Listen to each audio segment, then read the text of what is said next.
আসসালামু আলাইকুম বন্ধুরা, টেস্ট অফ নওগাঁতে আপনাদের সবাইকে স্বাগতম জানাচ্ছি। আজকে আমি শেয়ার করতে যাচ্ছি কিভাবে কবুতরের মাংস দিয়ে এরকম সুন্দর লাউয়ের ঝোল রান্না করা যায়। তাহলে চলুন বেশি দেরি না করে আজকের ভিডিও শুরু করা যাক। সবার প্রথমে আমি দেখাচ্ছি কিভাবে লাউগুলোকে কেটে নেবেন।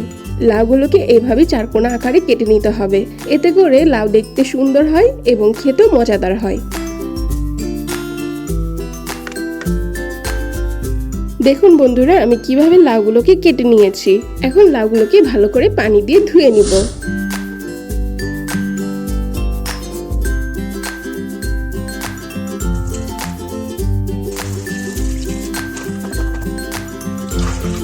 এবার পানি ঝরানোর জন্য লাউগুলোকে একপাশে রেখে দিব। এখানে আমি দুটো কবুতর ভালো করে ধুয়ে পরিষ্কার করে নিয়েছি। এখানে নিয়ে নিচ্ছি 3টি পেঁয়াজ কুচি এবং 1টি কাঁচামরিচ। আর মশলাতে আমি ব্যবহার করছি 2টো তেজপাতা, 2টো লং ও 2টো গোলমরিচ, 2টো দারচিনি, 2টো এলাচ এবং 3টি শুকনো মরিচ। তবে ঝাল আপনারা বাড়িয়ে কমিয়েও নিতে পারেন। এখন আমি রান্নার জন্য কড়াইতে পরিমাণ মতো তেল দিয়ে নিব। তেল গরম হয়ে গেলে এর মধ্যে শুকনো মরিচগুলো দিয়ে দিব অন্যান্য মশলাগুলোরও। এরপর দিয়ে দিব 1 চামচ পরিমাণ জিরা। এরপর এগুলো ভালো করে ভেজে নিয়ে এর মধ্যে দিয়ে দিব পেঁয়াজ কুচি। পেঁয়াজটিকে এখন ভালো করে ভেজে নিব। এরপর দিয়ে দিব এর মধ্যে কিছুটা আদা রসুন বাটা। এবার এটিকে আবার কিছুক্ষণ ভালো করে ভেজে নিব। এবার এর মধ্যে দিয়ে দিব 1 চামচ পরিমাণ হলুদের গুঁড়ো, 1 চামচ পরিমাণ মরিচের গুঁড়ো এবং 1/2 চা চামচ ধনিয়ার গুঁড়ো। এবার মশলাগুলোকে ভালো করে নাড়তে হবে।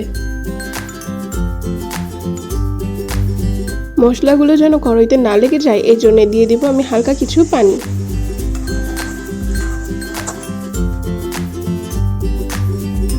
পানিটা টেনে গিয়ে যখন পেঁয়াজের গা থেকে এরকম তেল বের হবে তখন দিয়ে দিব এর মধ্যে কবুতরের মাংস। এরপর এটিকে একটু কষিয়ে নিব।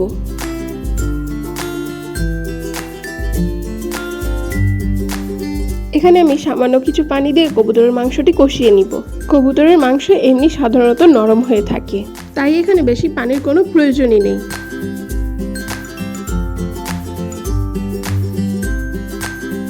এরপর এর মধ্যে ধুয়ে রাখা লাউগুলো দিয়ে দিব। এরপর এটিকে ভালো করে নেড়ে চেড়ে নিব যেন লাউটা মশলার সাথে ভালো করে মিক্সড হয়। এখন আমি দিয়ে দিচ্ছি স্বাদমতো লবণ। এরপর এটিকে আবার নেড়ে চেড়ে নিব।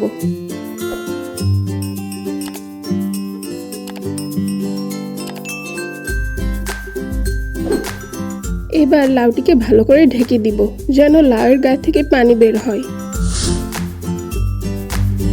দেখুন বন্ধুরা, আমার লাউয়ের গা থেকে কত সুন্দর পানি বের হয়েছে। লাউয়ের গা থেকে যেসব পানি বের হয়েছে ওগুলো আমি মেরে নিব। এরপর আরো কিছু পানি দিয়ে এটিকে আমি ভালো করে নেড়ে চেড়ে আবার ঢেকে দিব।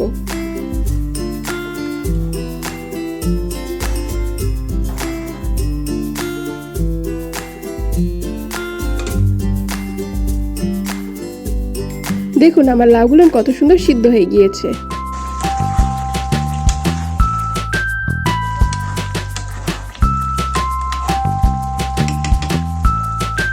আমি এখানে সামান্য কিছুটা জিরার গুঁড়ো দিচ্ছি যেন কালারটা দেখতে আরো লোভনীয় হয়।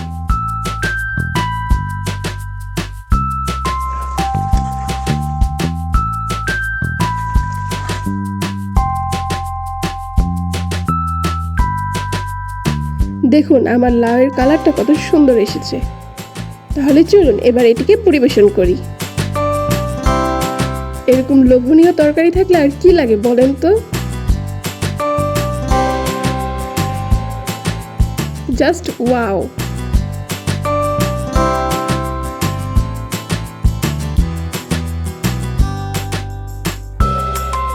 আজকের রেসিপিটি যদি ভালো লেগে থাকে তাহলে অবশ্যই কমেন্টে জানাবেন। আমাদের চ্যানেলে নতুন হয়ে থাকলে অবশ্যই চ্যানেলটি সাবস্ক্রাইব করবেন। আল্লাহ হাফেজ।